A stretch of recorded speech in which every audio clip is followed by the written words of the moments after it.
जो पसीने से नहाता है, जो पसीने से नहाता है वो लिबास बदलता है, जो पसीने से नहाता है वो लिबास बदलता है।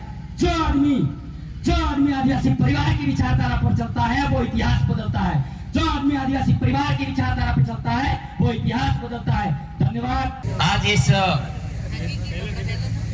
बागपुरा भील प्रदेश क्षेत्र में आदिवासी परिवार द्वारा जो ये आदिवासी परिवार का चिंतन शिविर रखा गया है, उस चिंतन शिविर में पधारे हमारे समाज के बुद्धिजीवी वर्ग, कर्मचारी लोग एवं हमारे समाज के पधारे हुए सरपंच, वार्ड पंच, जनप्रतिनिधिगण एवं हमारे इस आदिवासी परिवार की जो सुरक्षा देने के लिए जो पुलिस प्रशासन आया है, जो पुलिस प्रशासन की महिला अधिकारी भी आई है और पुलिस प्रशासन में जो भाई भी आए हैं और जो गुजरात से भी टीम आई है, जो पूरे भील प्रदेश टेरिटरी से आज इस बागपुरा पावन धरा पर आप आए हैं। आप सभी का मैं हमारे क्रांतिवीर जगदीश दादा की धरती से मैं आप सभी को सेवा जोहार करता हूं। साथियों, हम लोग आदिवासी परिवार की विचारधारा के माध्यम से संवैधानिक दायरे में हमारी जानकारी रखना चाहते हैं। हमारे संविधान में उद्देशिका में यहां साफ साफ तौर पर बताया गया है कि हम भारत के लोग भारत को संपूर्ण प्रभुत्व संपन्न समाजवादी पंथ निरपेक्ष लोकतंत्रात्मक गणराज्य बनाने के लिए तथा उसके समस्त नागरिकों को सामाजिक, आर्थिक, राजनीतिक, न्याय, विचार, विश्वास एवं समस्त धर्मों को उपासना की स्वतंत्रता देते हैं एवं हमारे समाज को सही जानकारी देने का प्रयास कर रहे हैं इस उद्देशिका के माध्यम से। तो आप सभी को लगता है कि 1947 में देश आजाद हो गया हमारा, लेकिन कहीं ना कहीं हम लोगों को किस तरीके से हमारे पर शोषण हो रहे हैं, अत्याचार हो रहे हैं। मुझे तो ऐसा महसूस हो रहा है साथियों कि जिस तरीके से ब्रिटिश सत्ता ने भी हमारे साथ इतना खिलवाड़ नहीं किया था, उतना आज की सरकार कर रही है। मैं ये खुले मन से कहना चाह रहा हूं,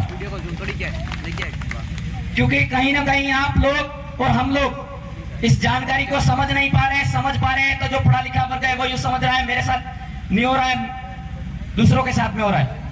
हमारे राजस्थान वाला भाई चाहता है कि मध्य प्रदेश में हो रहा है, मध्य प्रदेश वाला भाई चाह रहा है गुजरात में हो रहा है, गुजरात वाला भाई सोचता है छत्तीसगढ़ में हो रहा है।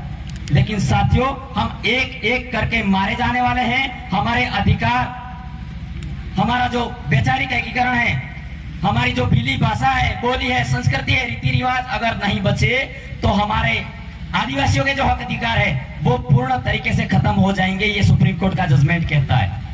तो हम लोगों को इस विषय पर काम करना है। हमारे हक अधिकार किस तरीके से बचे, हमारी बोली भाषा कैसे बचे, हमारी संस्कृति कैसे बचे, उस विषय पर काम करना चाहती हूँ।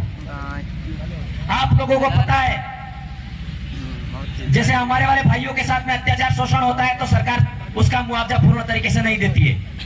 आपको मैं बताना चाहूं, कल शाम को जो जयपुर में घटना होती है, लेटेस्ट उदाहरण है, शायद आप सभी लोगों ने पढ़ा होगा उसको, थोड़े साइड में रहना, कि जयपुर में जो रामगंज जगह है, दो व्यक्ति बाइकों से टकरा जाते हैं और लड़ाई हो जाती है। एक सरिये की राड मार देता है सिर पर, तो वो झगड़ा हो जाता है और मुस्लिम कम्युनिटी से वो व्यक्ति होता है। कोई बात नहीं, मैं हमारे समाज को और हमारे इस सरकार से हम आह्वान करना चाहते हैं कि भाई कोई बात नहीं, आपने मुआवजा दिया। उस समय जो ऐसा मामला हुआ तो वहां जो मुस्लिम कम्युनिटी के लोग थे एक जाजम पर बैठ गए, वहां बैठ गए तो सरकार ने तुरंत 50 लाख रुपए दिए गए इकबाल नाम के भाई को। ठीक है, देने चाहिए, मानते हैं। और वहां एक उनके सरकारी नौकरी में उस परिवार वाले सदस्य को नौकरी देने का प्रावधान दे दिया। आप देख रहे हैं, मैं ऑथेंटिक प्रमाण के तौर पर बताना चाहूंगा आपको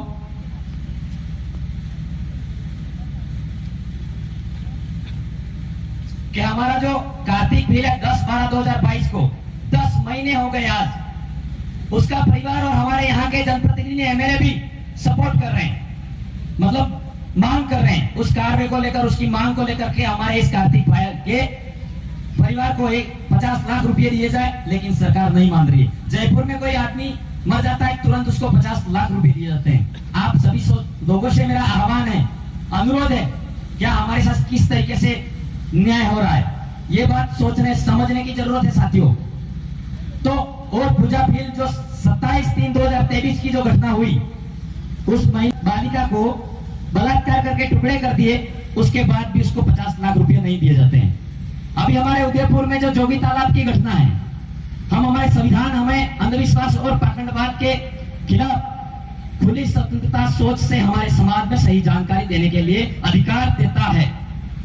तो मैं इस मंच के माध्यम से यह बात बताना चाहता हूं कि जो हमारे जोगी तालाब में घटना हुई, हमारे बीच में आदिवासी परिवार की विचारधारा की भट्टी से निकले हुए भाई अमित भाई खराड़ी, जो उदयपुर में उस घटना के मौके पर पहुंचते हैं, फिर बात करते हैं, शासन प्रशासन से बात करते हैं, और वहां के कोई एमएलए आते हैं, वो बात करते हैं कि हम तो अंदर जाते हैं, कोई अधिसूचना पास होती है, हमें पता ही नहीं लगता, बाहर आते हैं तब स्टेटमेंट और अधिसूचना जारी होती है। तब उस समय हमारे वाले अमित भाई ने वो संघर्ष किया और लड़कियों को 5-5 लाख रुपए का मुआवजा दिया गया, ऐसा सुनने में आया। लेकिन क्या हम सब लोग उस मांग को लेकर रखते तो 50 लाख रुपए मिलते कि नहीं मिलते साथियों? मिलते। आप मेरे नारी शक्तियों से मेरा अनुरोध है, हमारे आदिवासी परिवार के जो कांति भाई है, बवर दादा है, बबीता दीदी है, माया दीदी है, अमित भाई खराड़ी है, जगदीदा है, लोकेश भाई पलात है, रमेश जी सागिया, किसी का नाम रह गया तो माफी चाहता हूँ, मांगीलाल जी है, ये सभी लोग दिन रात मिलकर इस कार्य को आगे बढ़ा रहे हैं।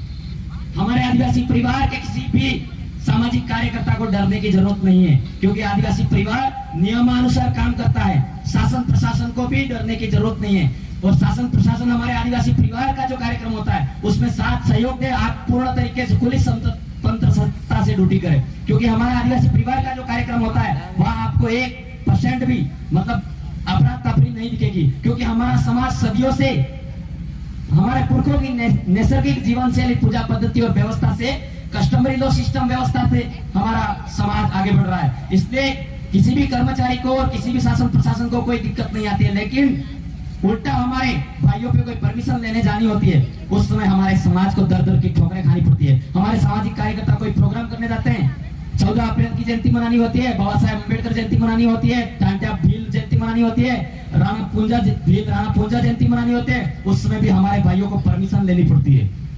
फिर भी हमारे भाइयों को सही तरीके से परमिशन नहीं मिलती, और मतलब मानसिक प्रताड़िता से वो प्रोग्राम जैसे तैसे करवाते हैं। कई लोग कहते हैं अरे ये 4-5 लोग तो है कर रहे, फंस जाएगा, ये 2-3 लोग तो है। हमारे इस आदिवासी क्षेत्र विस्तार में जो इस यहाँ के जनप्रतिनिधि चुने हुए हैं, वो या तो हमारे संविधान की पूर्ण तरीके से वह बात नहीं रखते हैं, हमारी मांगों को पूर्ण तरीके से रखते नहीं है। इसलिए आदिवासी परिवार अनुशासित होकर हमारे समाज को एक पुरानी, हमारे पुरखों की व्यवस्था थी, सदियों पुरानी व्यवस्था थी, वो व्यवस्था कायम करवाने के लिए आपके बीच में संघर्ष कर रहा है, लड़ रहा है, झगड़ रहा है, समाज के लिए आप समर्पित हो रहा है। हमारे बीच में से जगदीश भाई चले गए, आज हमारे बीच में कांति भाई रॉक आदिवासी, वो हमारे समाज के नेशनल लीडरशिप है, वो भी आज एक कहानी हो गई है और जूझ रहे हैं इतनी कठिन परिस्थिति में। तो साथियों, मेरा आपसे अनुरोध है, जो भी आप सामाजिक कार्यकर्ता आपके समक्ष बात रखता है, उस बात को ध्यानपूर्वक सुनना है। और हमारा समाज एक गलत ट्रैक पे चल गया है। मैं 2 मिनट का समय लूंगा ओनली फॉर कि हमारा समाज, आप सभी नारी शक्तियों से मेरा अनुरोध है, देखेंगे कि आजकल जो घटना हो रही है, हमारा समाज जो गणपति विसर्जन का समय आता है, तो मैं आपको बताना चाहूंगा, जो ये मध्य प्रदेश की घटना हुई, गणपति विसर्जन के दौरान कुंड में डूब गए बच्चे, 10 बच्चे डूब गए थे, 4 जनों की मौत हो गई। और एक घटना है,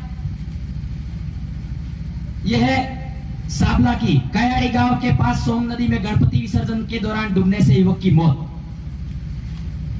यह है शिक्षक के साथ प्रतिमा विसर्जित करने गई 8वीं की 4 छात्राएं, रणक नदी में डूबने से 1 लड़की की मौत हो गई। झारखंड में डाली विसर्जन के दौरान 5 बच्चियों की मौत हो गई। ये लोग कौन है मरने वाले? ये सवाल है मेरा आप सभी से। हमारा समाज अंधविश्वास में इतना धंस गया है कि हम लोग सही रास्ते की ओर ले जाना चाहते हैं, लेकिन हमारा समाज नहीं मानता है। इसीलिए हमारे समाज को और हमारे यहाँ के कर्मचारियों को भी कहना चाहता हूँ खुले मन से, हमारे टीएसपी क्षेत्र में, आदिवासी हमारा क्षेत्र है, विस्तार का जो जहाँ क्षेत्र है, पूरे भारत में हम लोग ये सोशल मीडिया के माध्यम से हमारी आवाज जाएगी। हमारे विद्यालय में हो, किसी भी विभाग में ऐसे जो अंधविश्वास के कार्यक्रम हैं, मैं तो ये कहना चाह रहा हूँ कि सरकार से, शासन प्रशासन से एक साथ में अधिसूचना जारी करें। जो अंधविश्वास के कार्यक्रम होते हैं उनको पूर्ण तरीके से अधिसूचना के साथ में बंद किया जाए, ये कहना चाहता हूं मैं।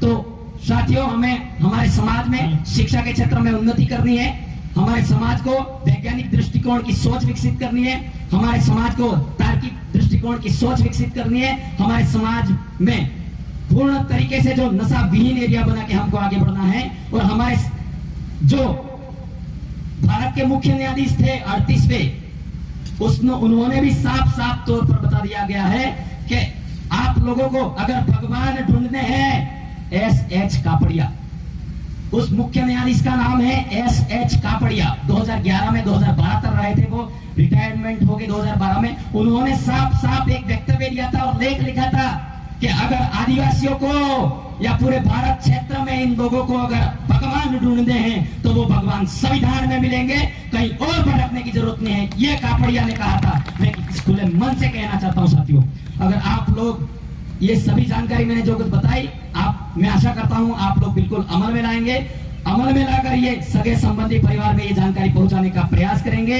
तभी हमारे जो विचार है, जो जगदीश भाई पांडोर दादा शहीद हो गए, उनके विचार आगे पहुंच पाएंगे, भंवर दादा के विचार आगे पहुंच पाएंगे, बबीता दीदी के विचार आगे पहुंच पाएंगे। हमारे प्रदेश टेरिटरी में जो भी सामाजिक कार्यकर्ता तन मन से इस कार्य में लगे हुए हैं, तो ये विचार आप आगे पहुंचाओगे तो ही पूरा होगा, नहीं तो आप यहाँ सुनकर चले जाओगे, घर पे जाके सो जाओगे, नहीं तो हमारा 1913 में जो मानगढ़ में सपना देखा था वो पूरा नहीं होगा। साथियों, आप लोगों को कंधे से कंधा मिलाकर साथ देना है। साथ नहीं दे सकते हो तो लिखकर साथ दो, लिखकर साथ नहीं देते हो तो बोलकर साथ दो, बोलकर साथ नहीं दे सकते हो तो आर्थिक सहयोग दो, आर्थिक सहयोग नहीं दे सकते हो तो साथियों शारीरिक सहयोग दो। लेकिन इस बिल प्रदेश के कार्य में, आदिवासी परिवार के कार्य में कंधे से कंधा मिलाकर आप जुड़ जाइए और हमारा एक बिल प्रदेश सुनहरे अक्षरों में लिखा होगा और हमारे बिल प्रदेश का सपना जो 1913 में देखा होगा तब पूरा होगा। साथियों, मैं एक लाइन कहना चाहूंगा अंतिम में, माफी चाहूंगा मैंने समय ज्यादा दे लिया है, लेकिन जो पसीने से नहाता है, जो पसीने से नहाता है वो लिबास बदलता है, जो पसीने से नहाता है वो लिबास बदलता है।